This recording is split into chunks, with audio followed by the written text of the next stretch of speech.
MLA হওয়ার আগে তো অনেক কথাই শুনেছিলাম, তবে এখন চুপ কেন? 12 বছরের একটি শিশুর ওপর এমন নৃশংস ঘটনা হওয়ার পর আজ তার কণ্ঠস্বর শোনা যাচ্ছে না কেন? যে প্রতিবাদের কথা একদিন আমরা শুনেছিলাম, আজ সেই প্রতিবাদ কি তার জন্য, সে শিশুর জন্য সমানভাবে প্রযোজ্য নয়? গদি মিডিয়া আর তার সরকার কোথায় গেলেন? অনেক তো বড় বড় প্রতিশ্রুতি দিয়েছিলেন ক্ষমতায় আসার আগে।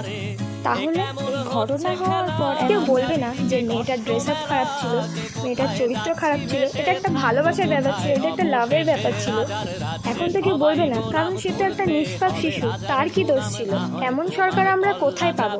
নারী সুরক্ষা বাদ দিয়ে গরু সুরক্ষা নিয়ে এসছে, যেখানে একটা গরুকে মায়ের চোখে দেখা হচ্ছে, গোমাতা বলা হচ্ছে, তাহলে একটা নারীকে কেন মায়ের চোখে দেখা হচ্ছে না? একটা নারীকে অসম্মান করলে যে একটা মাকে অসম্মান করতে হয়, এটা কেন সমাজ বুঝছে না? 2 মাসে 7টা ধর্ষণ হলো, 7টা ধর্ষণের বিচার কোথায়?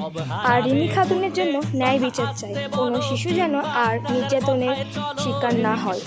একটি শিশুর কান্না আমাদের সবার বিবেককে প্রশ্ন করে। রিমি খাতুনের জন্য ন্যায় বিচার হোক।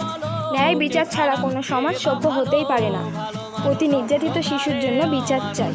এই পুরো ঘটনাটার জন্য ন্যায় বিচার চাই, কঠিনতম শাস্তি চাই তাদের ওই কুকাজের জন্য, যাতে কোনো পুরুষ আর কোনো মেয়ের দিকে কুনজরে তাকানোর আগে তাকে 10 বার ভাবতে হয়। বেটি বাঁচাও বেটি পড়াও শুধু স্লোগান নয়, বেটিকে আগে নিরাপদ রাখো। Justice for Rimi Khatun. আর কবে?